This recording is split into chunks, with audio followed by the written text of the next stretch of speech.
Well, we get to see you guys a day early. It's a bonus. Happy Thanksgiving to everybody.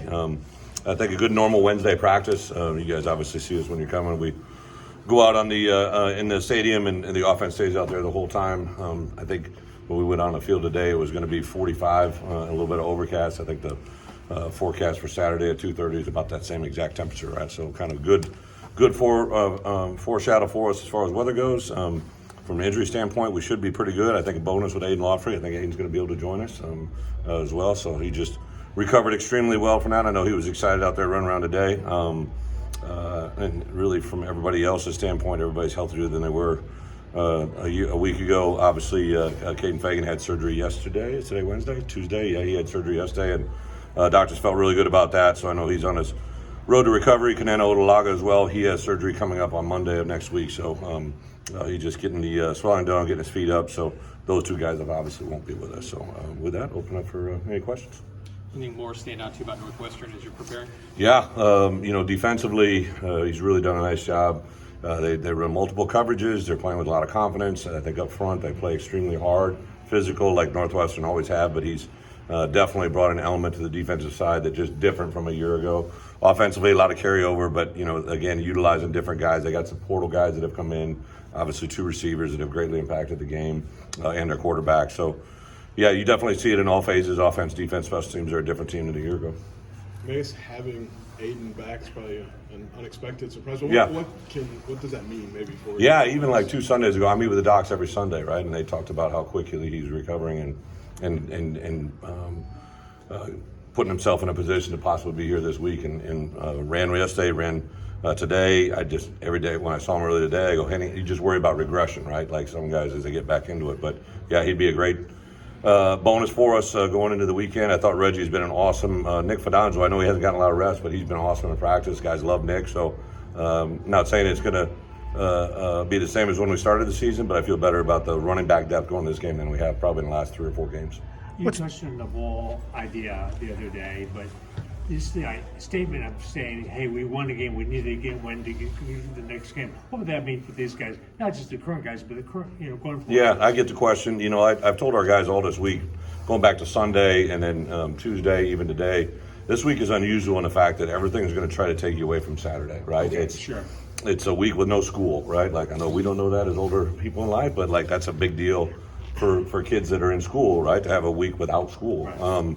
There's obviously certain aspects of this game and what it means, to get a chance to play another game. But I haven't really had I haven't heard the guys say or talk about that. It's about Northwestern. It's about the rivalry week. It's about the hat. When we first got here, they had beaten us 6 years in a row, right? And we needed to respect them. I thought that level wasn't there, and we definitely do. It's apparent in a way our guys are prepared for them and talked about them.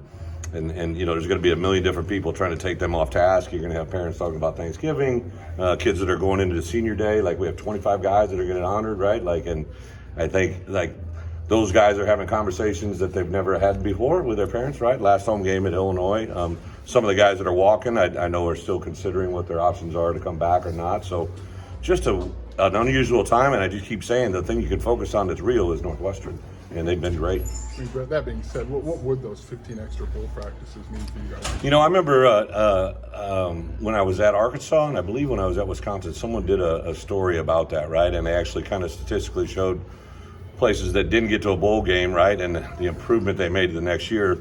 But I think just the 15 practices with some of our Devo guys, that's the key. And just staying involved would be awesome, but really the focus we've been on, I really can't say any more than I've really probably pushed my coaches as hard as I pushed them all year about getting ourselves in a prep. And obviously, too, because of Thursday, there's going to be that break in a Thanksgiving mode. And we're going to have a nice meal here with our guys. But we'll have, I believe we got 99 out of 120 are staying here and having dinner with us. The 74 travel roster is mandatory to stay here because we're going to come in pretty early on Friday, but we're trying to make it as game week possible. With the secondary, have you seen any common threads that have maybe led to some breaks back there over the last couple of weeks? I mean, is there anything you guys have identified? For our secondary playing on game day, obviously the numbers we had last year were crazy insanity, right? And we haven't maybe gotten a number of picks But I do see some of our guys, making big steps. I think Miles Scott, Mac Resetich, even that interception 2 weeks ago, like that's classic what we've seen out practice, waiting for it to materialize in the game. Zach Toby has continued to, get better and better. Taz, the last half of the season has played a lot better than the earlier half. So there's guys that have made steps. Aaron and Antonio, I think, preach and teach and coach pretty hard. So it's not where we want to be, but I thought those guys have gotten better. I am excited about what the future brings that room. What's the level of appreciation for what Keith's giving you this last month? Keith Randolph? Just knowing it was his last year and knowing he's not healthy. He's literally, in my opinion, when I talk with the scouts, him and then Casey Washington on offense have had the biggest transformation from where I saw him a year ago to where they are now. Keith changed his body, obviously, leaned up, worked extremely hard. I go back to the summer. I know Tank would always say, when I call in, we'd have an end-of-week wrap-up, and he'd always say Keith Randolph continued to press forward leadership-wise. I remember early in fall camp, there was a player getting one of these dozed-off eyes look, and I kind of said, hey, we have a little saying that we say in a room, all right, to get up. And I know I walked out, and in the chow line, I saw Keith talking to that individual, right, as a freshman.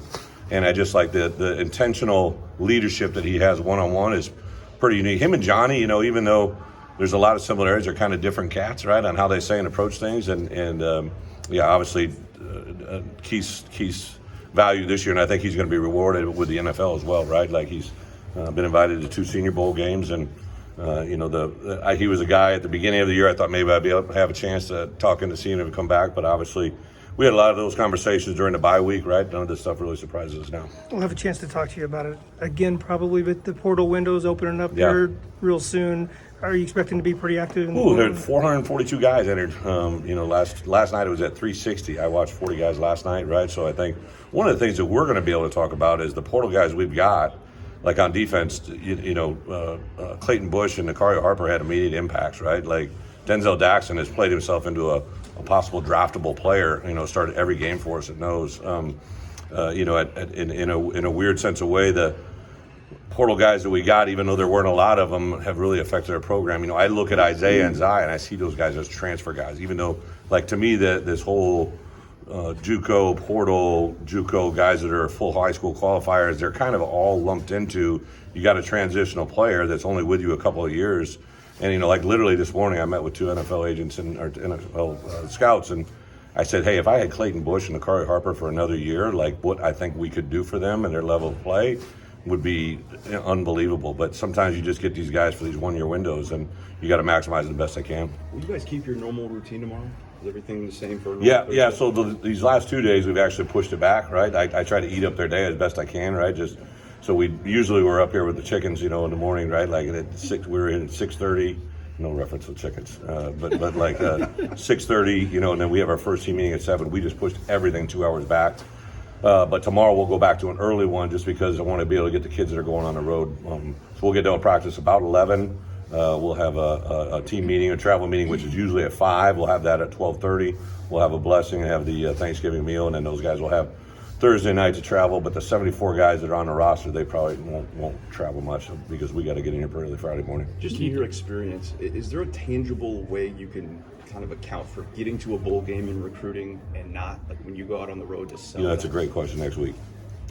You know what I mean? Like I really understand the question, but like, yeah, if you're going to a bowl game, it's a different window, but like it's just.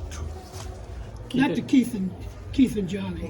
You didn't recruit them. You kind of gave them the law firm name. What have they meant to you and the program currently and in the future? Well, I think everybody thinks that players always just learn from coaches. I have learned so much through those two, both unique, different individuals, loving up their families, getting around them.